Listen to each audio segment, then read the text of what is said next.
What's up guys, welcome back to the channel and another video and the final days of autumn. We're just out for a little stroll here in the park. Yeah, final days of autumn, most of the leaves are gone, but we still got some orange ones hanging on there for dear life at the end. So as I'm sure you've seen from the title of this video, we have made some upgrades, I'll just keep it down here for now, in the gear department. So if you've been following us here on the channel for any period of time, you will know that we use an RX10 which Christine is now shooting this video on right now, as our main camera for both photo and video, and we have a Sony RX10 III which we've had for a long time and we use when we need to for certain videos and stuff like that, and it does the job. It's a pretty decent camera.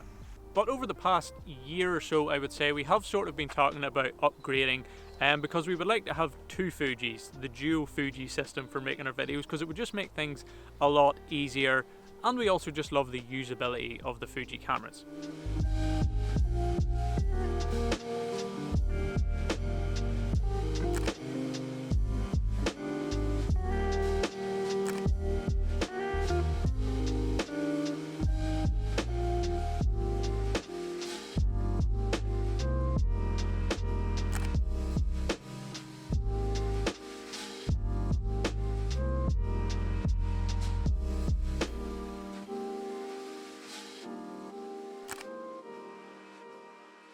So I'm sure most of you clicked on this video to see what camera we actually got, and I'm not going to keep you waiting anymore, so here it is.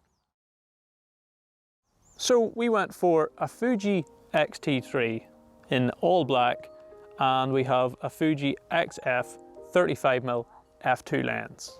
That is what our upgrade is.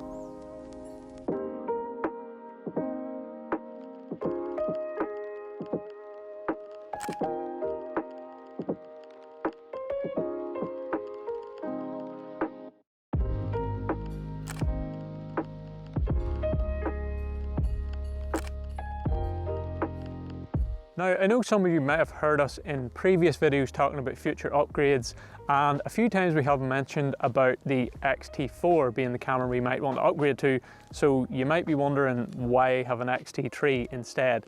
But that is kind of the point I want to make in this video. But let's go see if we can take a few photos with the last of the light before we get on to that point.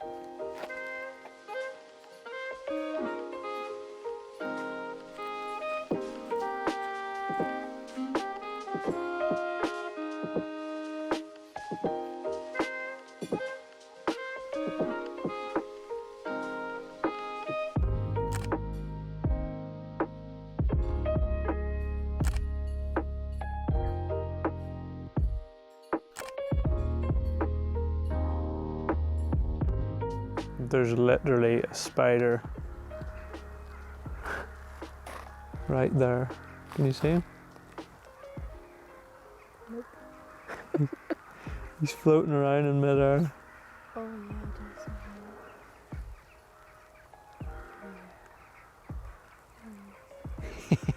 him. Not a big fan of spiders though. So just quickly before I get to the main point, I just wanted to let you know why we went for this setup. Like I said, we had the Sony RX10 as our sort of second shooter, and we wanted to get two Fujis because then when we're doing videos like this and taking photos and clips on multiple cameras, we can match everything up a lot easier and we can match the settings in camera, so the video clips all look the exact same, which is just super handy. And also the X-T3 for video and photo is just a big upgrade from the Sony RX10, which has quite a small sensor. And ideally we also wanted to do this upgrade without spending a small fortune, so we decided to use the used camera market. This is a used Fuji X-T3, but I mean, it's in great condition. It's literally pretty much spotless. You could almost get away with saying this is brand new, to be fair. And that is the great thing about the used camera market. You can get some really good deals for some really great gear, which is also in really great condition.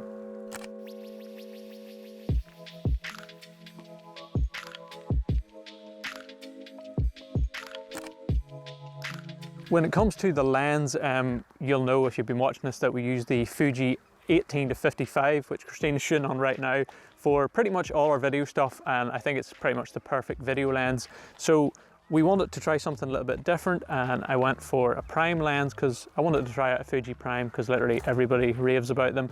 I think this 35 is probably in and around my favorite focal length, so thought we'll go for the 35mm f2, and then we kind of have a nice combination of lenses for both photo and video. So that's why we chose this camera and this lens.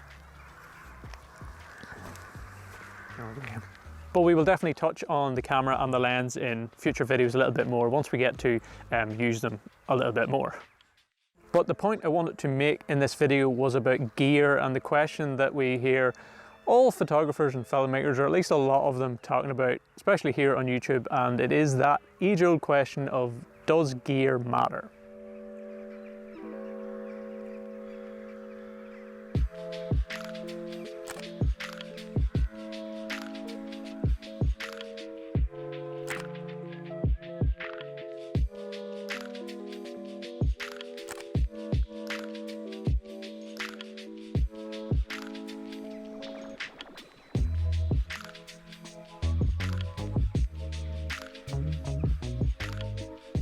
So we ended up sort of taking a few more photos, and the last of the light just disappeared, and so here we are.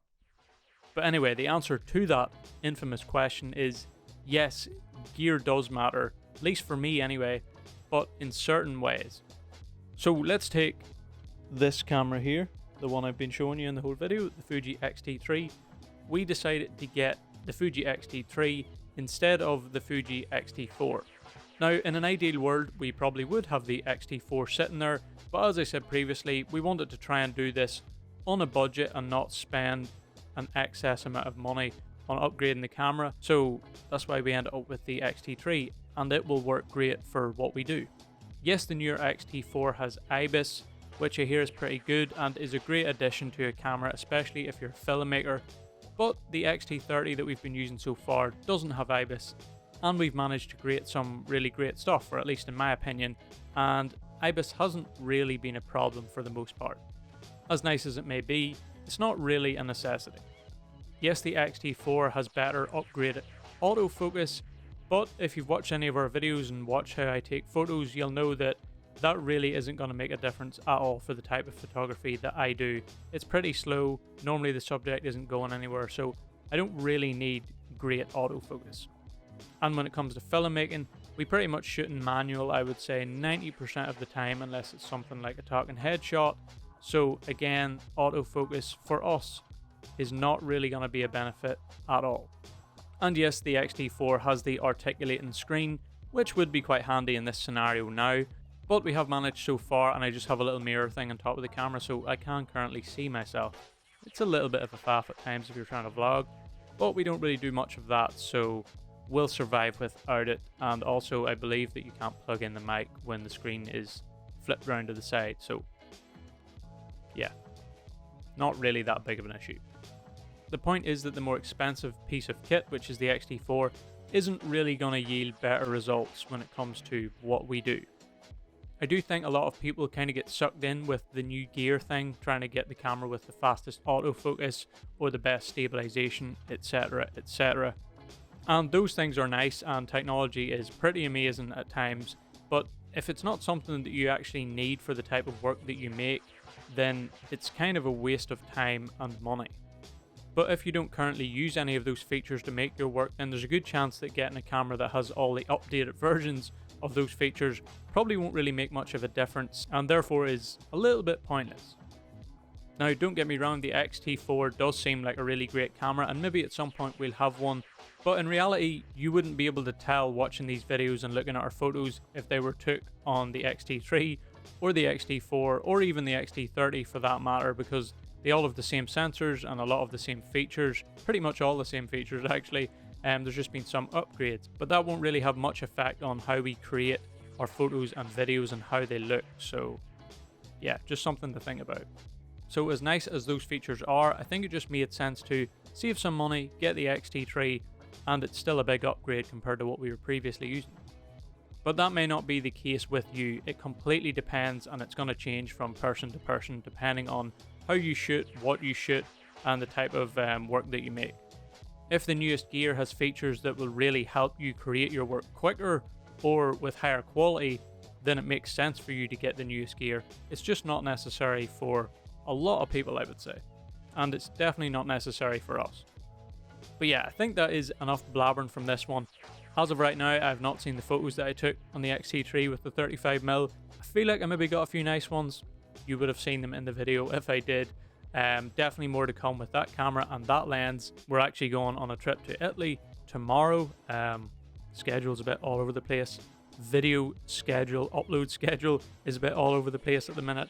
But hopefully we can get some photos there, and we're glad we have the 2 cameras just before we go, which is nice. And we've also got another little camera, which is kind of a fun one that we might do a video on at some point. You might see in the photo vlogs from the trip. But yeah, hopefully this one was a little bit helpful to some of you in some way or other. If it was, give the video a thumbs up, maybe consider subscribing. If you want to see more, that's always much appreciated. And yeah, let me know your thoughts in the comments on this one, because like I said, it's something a lot of photographers and creators talk about, and the opinions are a bit mixed, I think, but definitely an interesting topic. I really need to get packing because lots of stuff to do. Packing has not begun, and we actually leave tomorrow, so yeah, I'll get on that. But as we always say, take it easy, don't be a stranger. I hate packing. Does anybody else hate packing? Just always feel like I'm gonna forget something. I normally do.